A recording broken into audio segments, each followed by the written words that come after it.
प्यारे बच्चों, आज मैं आपको मातृभूमि कविता की अगली 6 पंक्तियों का वर्णन करने जा रही हूँ। उससे पहले आप एक बार फिर से मातृभूमि कविता का आस्वादन कीजिए, एक बार फिर से सुनिए।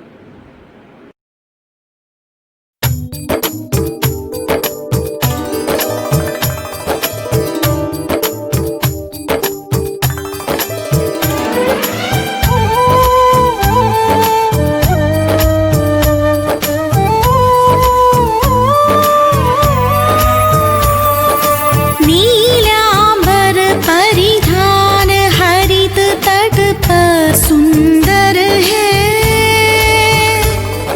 सूर्य चंद्र युग मुकुट मेखला रत्नाकर है। नदियां प्रेम प्रवाह भूल तारे मंडन है। वृंदी जन खग वृंद शेष फण सिंहासन है। करते अभिषेक अयोध है। बलिहारी इस वेश की है मातृभूमि। तू सत्य ही सगुण मूर्ति सर्वेश की। जिसके रज में लोट लोट कर बड़े हुए हैं। घुटनों के बल सरक सरक कर खड़े हुए हैं। परमहंस सम बाल्यकाल में सब सुख पाए। जिसके धूल भरे हीरे कहलाए।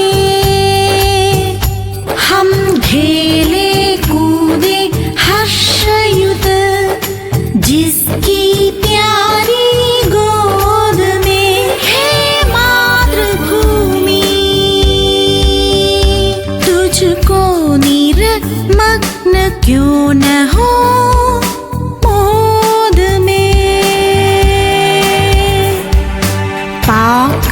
तुझसे सभी सुखों को हमने भोगा। तेरा प्रत्युपकार कभी क्या हमसे होगा। तेरी ही ये देह तुझी से बनी। तो बच्चों, आप लोगों ने कविता सुनी, तो हम चलते हैं अपनी कविता की ओर। जिसके रज में लोट लोट कर बड़े हुए हैं। घुटनों के बल सरक सरक कर खड़े हुए हैं। तो इन 2 पंक्तियों में कवि मैथिली शरण गुप्त जी कहना चाहते हैं कि हर बच्चा इस जन्म लेता है तो पहले वो घुटनों के बल चलना सीखता है। तो जिसके रज में लोट लोट कर, पहले हम उसमें लोटते हैं, फिर घुटनों के बल खड़ा होना सीखते हैं। तो यही इन दोनों पंक्तियों में कहा गया है कि जिसके रज में लोट लोट कर, जिसके रज माने धूल में लोट लोट कर हम खड़े होना सीखते हैं, बड़े होना सीखते हैं। उसके बाद कवि ने यहाँ पर कहा है कोई भी व्यक्ति इस मातृभूमि को छुए बिना, इसकी धूल को छुए बिना वो बड़ा नहीं हो सकता है। तो बच्चों, हम किसके रज में लोट लोट कर बड़े हुए हैं? हम मातृभूमि की रज में लोट लोट कर बड़े हुए हैं।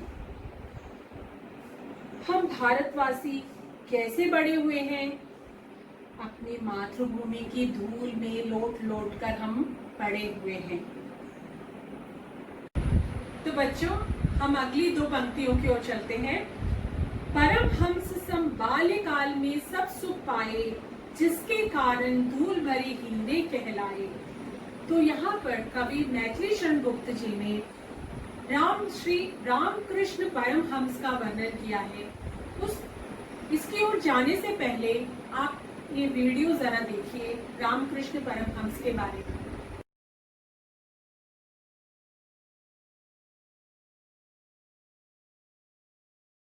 रामकृष्ण परमहंस भारत के एक महान संत एवं विचारक थे।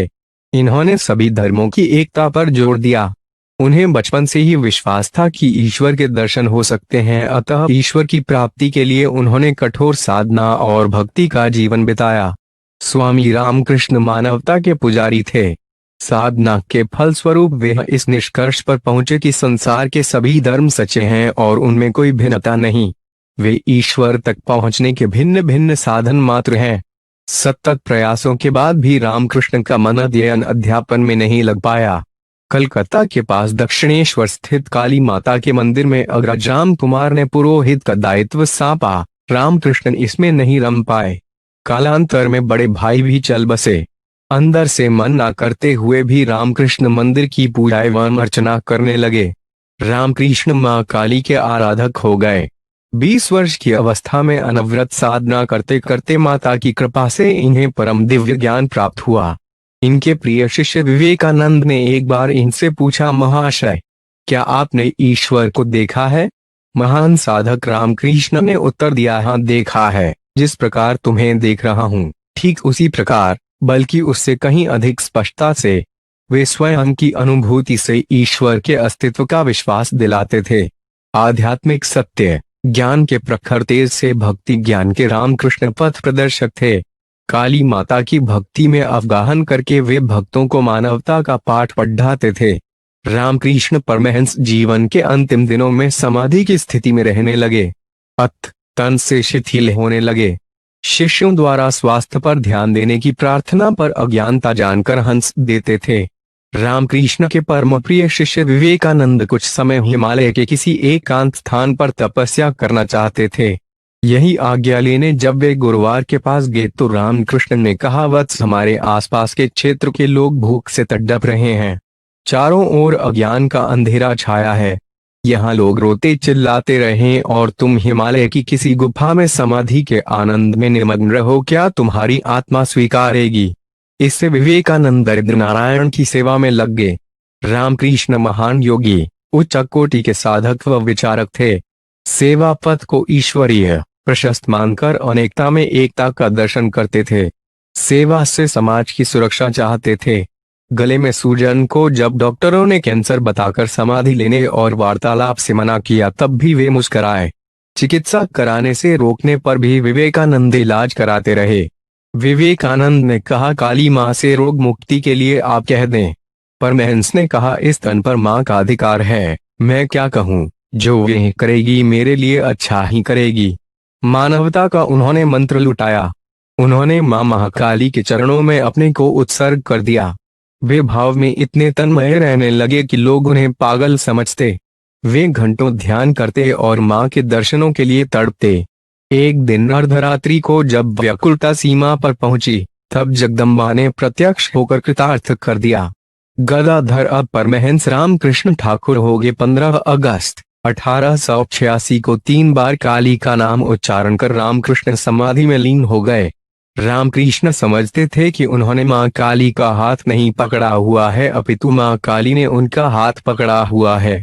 इस कारण उनको कभी किसी के कथन की कोई चिंता ही नहीं रही। रामकृष्ण परमहंस को कौन नहीं जानता, वो एक ऐसे सिद्धयोगी पुरुष थे जिन्होंने अपने आध्यात्मिक साधना से मां काली की भक्ति को पा लिया था और इसी कारण उन्हें रोज मां काली के दर्शन आसानी से हो जाते थे। पश्चिम बंगाल के एक छोटे से गांव कामारपुकुर में जन्मे रामकृष्ण परमहंस मां काली के सच्चे भक्त थे। उन्होंने कोई शिक्षा ग्रहण नहीं की थी, ना ही वे कभी स्कूल गए थे, ना तो उन्हें संस्कृत आती थी और ना ही अंग्रेजी जैसी भाषाओं का ज्ञान था, ना ही वो किसी सभा में भाषण देते थे, लेकिन वो सिर्फ मां काली को जानते थे। सिर्फ इसी वजह से उनका साक्षात्कार मां काली से हर रोज हो जाता था। बताया जाता है कि आध्यात्मिक साधना में पूरी तरह से लीन हो जाने के कारण रामकृष्ण का मानसिक संतुलन एक समय इतना बिगड़ गया था कि वे मां काली के दूर हो जाने पर रोना शुरू कर देते थे और काफी देर तक एक छोटे से बच्चे के समान रोते ही रहते थे। तब उनके परिवार वालों ने फैसला किया कि वे जल्द ही उनका विवाह कर देंगे, जिससे गृहस्थ जीवन में जाने के बाद वो ठीक हो सकें। उनका विवाह भी करा दिया गया, लेकिन रामकृष्ण की भक्ति साधना में कोई परिवर्तन नहीं आया। एक बार उनकी पत्नी शारदा के सवाल के पूछा कि वो उन्हें किस रूप में देखते हैं, तो रामकृष्ण परमहंस ने जवाब दिया कि उसी माँ काली के रूप में जो दक्षिणेश्वर मंदिर में विराजमान है। वे सिर्फ अपनी पत्नी को ही नहीं बल्कि समस्त महिलाओं व बच्चियों को माँ काली के रूप में ही देखते थे। आज भी वो मंदिर के साथ वो मूर्ति उसी जगह पर स्थित है जहाँ पर रामकृष्ण ने इनका पूजन किया था। इस जगह का नाम है काली गोदाम। बच्चों, आप लोगों ने सुना रामकृष्ण परमहंस जी के बारे में। तो वही कवि यहाँ पे कहना चाहते हैं, जो मानवता की सेवा में वो लगे रहे, वही हर मनुष्य को उनकी तरह मानवता की सेवा में लगे रहना चाहिए। परमहंस सम बाल्यकाल में जो सुख पाए, परमहंस के समान परमहंस को जिस सुख की प्राप्ति हुई, वही सुख का अनुभव हम अपने बाल्यकाल में करते हैं, जिसके कारण धूल भरे हीरे कहलाए। और जो सुख हमें बाल्यकाल में प्राप्त होता है, जिस मार्ग को हम चुनते हैं बाल्यकाल में और उसके कारण हम आगे बढ़ते हैं, उसी प्रकार हम भी एक दिन पूरे संसार में चमकने वाले हीरे बन सकते हैं। जिस प्रकार इस भारत भूमि में जन्मे रामकृष्ण परमहंस जी बाद में पूरे विश्व में जानने वाले एक हीरे की तरह चमके। उन्होंने अपने विचारों के प्रकाश से पूरे विश्व को प्रकाशित किया। उसी प्रकार हर एक मनुष्य इस भारतवर्ष का हर एक बच्चा अपनी राह पर पकड़ ले, अपनी राह को चुन ले, तो वो भी आगे बढ़कर एक चमकते हुए हीरे के समान चमक सकता है। तो बच्चों, बाल्यकाल में हमें किस प्रकार की सुख की प्राप्ति होती है? स्वामी रामकृष्ण परमहंस को जो सुख प्राप्त हुआ, वही हमें बाल्यकाल में प्राप्त होता है। हम कैसे धूल भरे हीरे कहलाए जाते हैं? जिस प्रकार स्वामी परमहंस जी यहीं पर जन्मे, इसी भारत भूमि में जन्मे, यहीं पले बड़े और बड़े हुए, लेकिन वो विश्व में जाने माने एक व्यक्ति बन गए, मानवता के सेवी व्यक्ति बन गए। उसी प्रकार हम भी चमकते हुए हीरे बन सकते हैं। हम आगे चलते हैं। बच्चों, हम खेले कूदे हर्षयुत इसकी प्यारी गोद में, इसी मातृभूमि की गोद में हम खेलते हैं और खेल कूद कर हम बड़े होते हैं। हे मातृभूमि तुझको निखर मगन क्यों ना हो गोद में। तो कवि यहाँ पर इस पंक्ति में ये कहना चाहते हैं कि क्यों मैं इसको देखकर, निखर मतलब देखकर, मगन होकर और मोद में, हर्ष में, क्यों ना मैं इसको देखकर, क्यों मैं आनंदित ना हूँ। ऐसी मातृभूमि जिसने हमें बहुत कुछ दिया, उस मातृभूमि को देखकर मैं क्यों ना प्रसन्न हूँ। एक बार फिर से मैं आगे से लेकर अंतिम पंक्ति तक फिर से एक बार कहना चाहती हूँ। तो कवि इस पंक्तियों में ये कहना चाहते हैं कि हमारा जन्म इसी मातृभूमि में हुआ और इसी मातृभूमि की धूल में लोट कर हमने चलकर, घुटनों के भर चलकर खड़ा होना सीखा। इसी मातृभूमि में परमहंस जी जैसे महान व्यक्ति हुए, जिन्होंने मानवता की सेवा का उत्तम उदाहरण प्रस्तुत किया। उन्होंने जो बाल्यकाल में सुख प्राप्त किया, वही हमने भी जो बाल्यकाल में उनको जो सुख मिला, वही सुख की प्राप्ति उन्हें जीवन भर रही।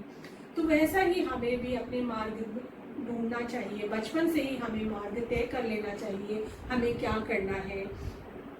जिसके कारण उनका मार्ग तय था, उन्होंने अपना मार्ग उनका तय होने के कारण उन्होंने बड़े होकर वो विश्व में जाने माने एक व्यक्ति बने, जिसके कारण वो इसी मातृभूमि में जन्मे और बाद में वो हीरे कहलाए।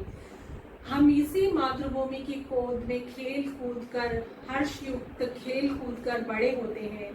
तो कवि कहते हैं कि क्यों मैं ऐसी मातृभूमि को देखकर क्यों मैं प्रसन्न ना हूँ, क्यों मैं आनंदित ना हूँ। मैं हमेशा इसको निहारते रहना चाहता हूँ, हमेशा जब भी मुझे समय मिले मैं इसको देखते रहना चाहता हूँ।